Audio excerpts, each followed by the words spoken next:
I'm going to tell a story. This is from the apartheid time in South Africa when I must have been about 20, 19, 1920, somewhere around there. I was practicing Rastafarianism, grew dreadlocks, read the Bible, smoked a lot of ganja.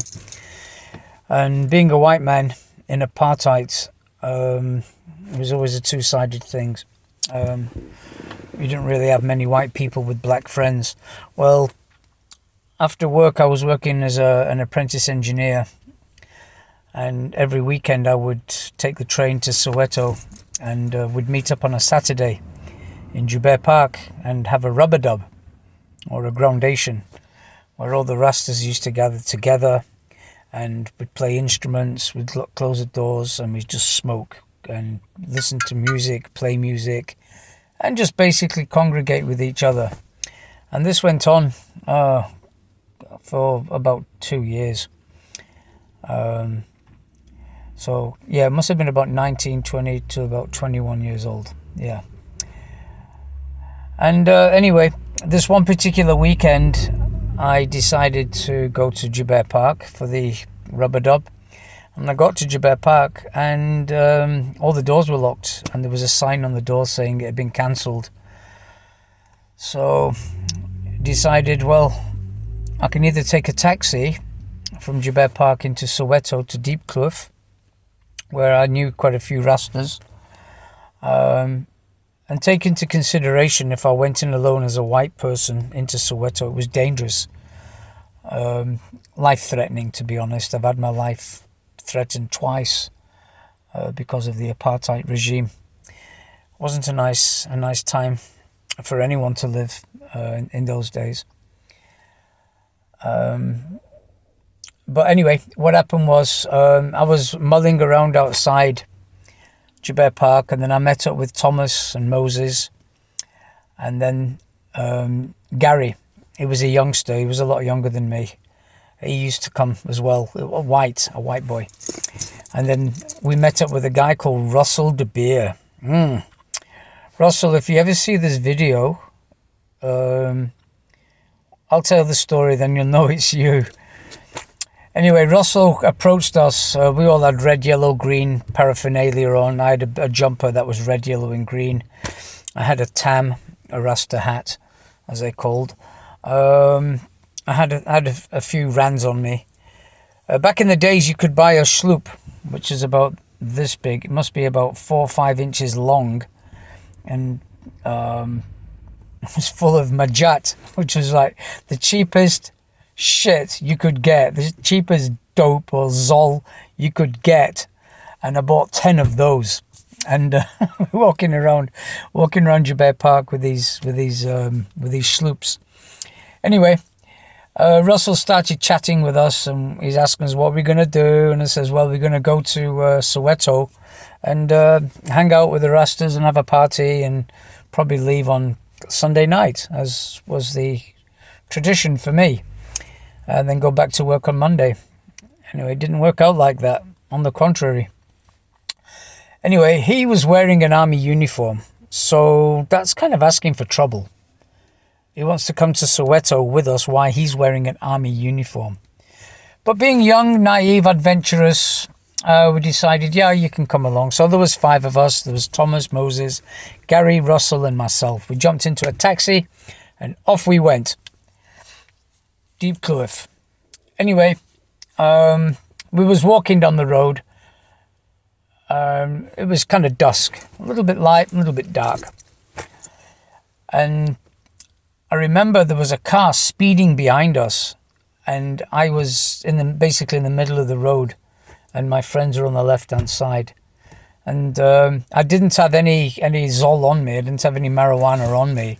I think Moses or Thomas, they one of them had it on their person.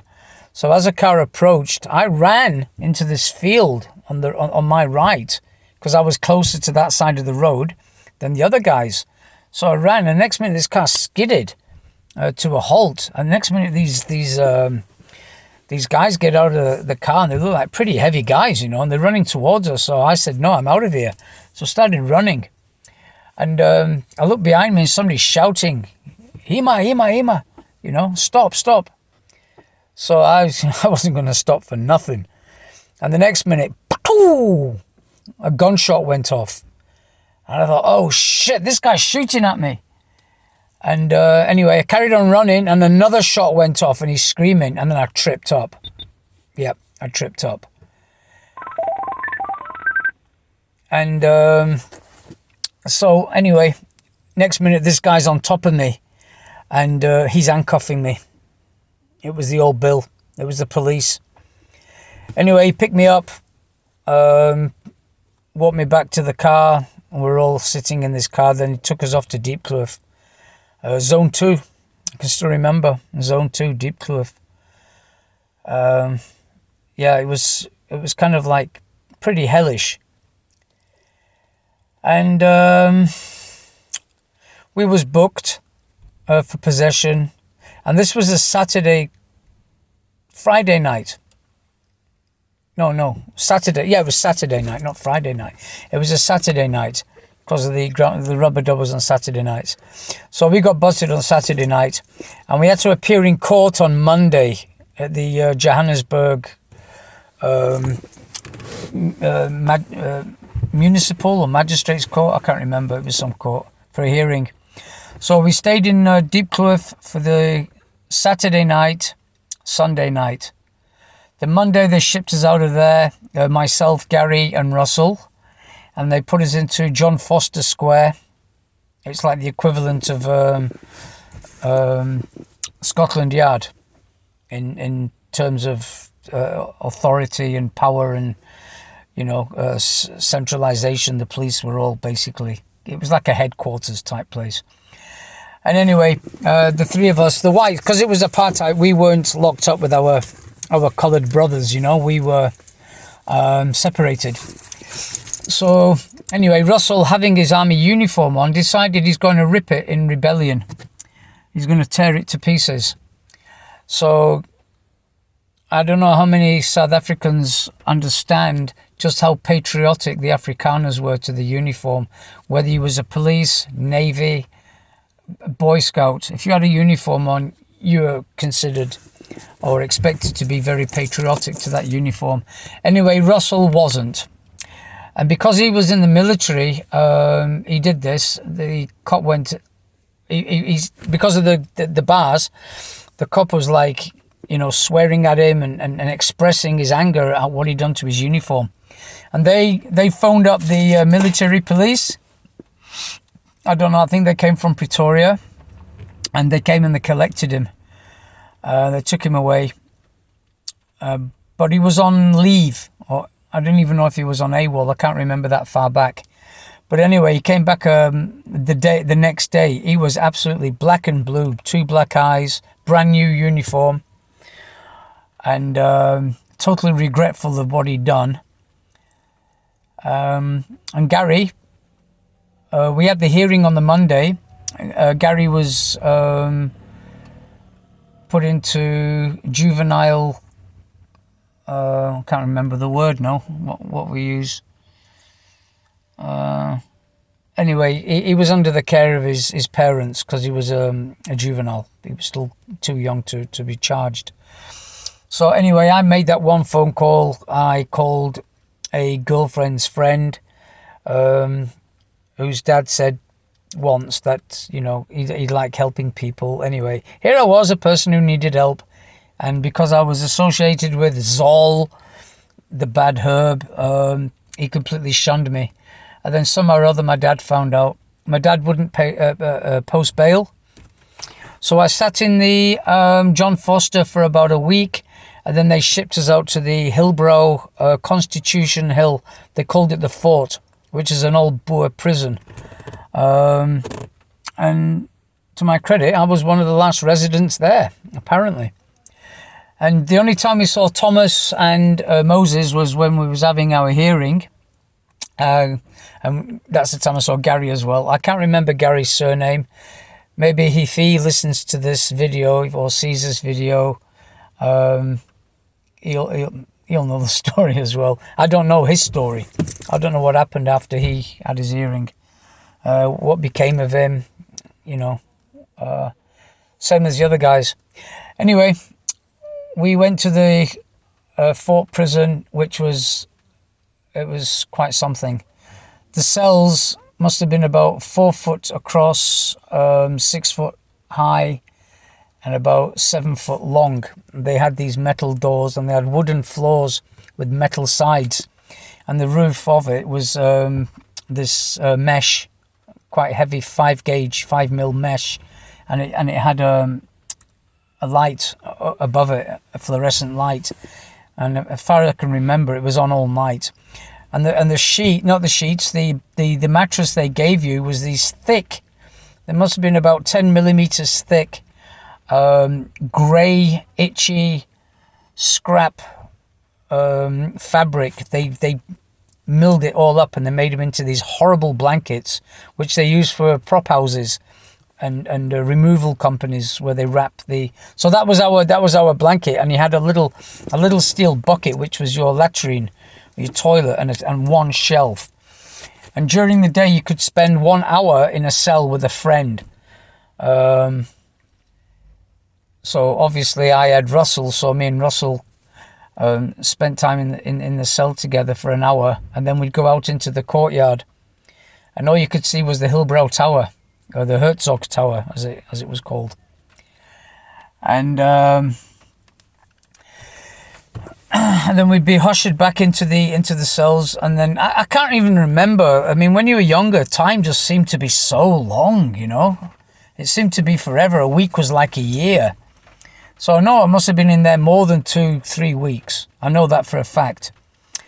And I was kind of getting acclimatized to this kind of life now. I thought, well, life outside here is just starting to change. My whole life's going to change because I've been in prison. And we had a few court cases while I was still incarcerated, and each time I was thrown back in the cells. I wasn't given any grant or anything. There I was. My dad wasn't going to pay bail.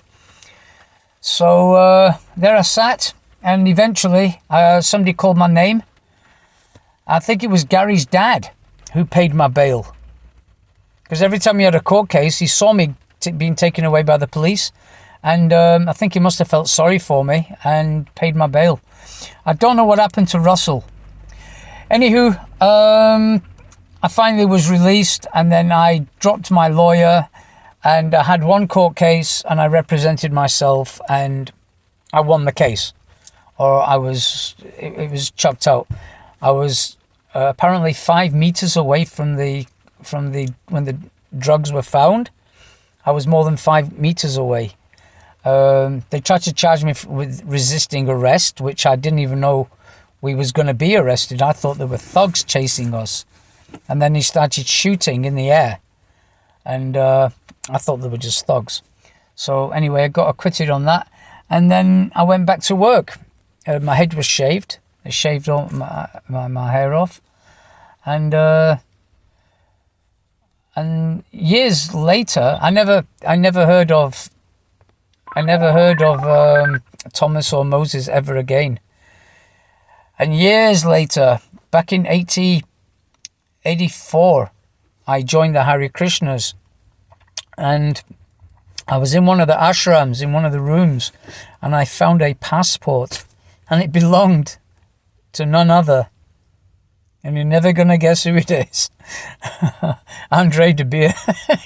He became a Hare Krishna, and I never caught up with him. He left the Hare Krishna movement. I don't know where he went.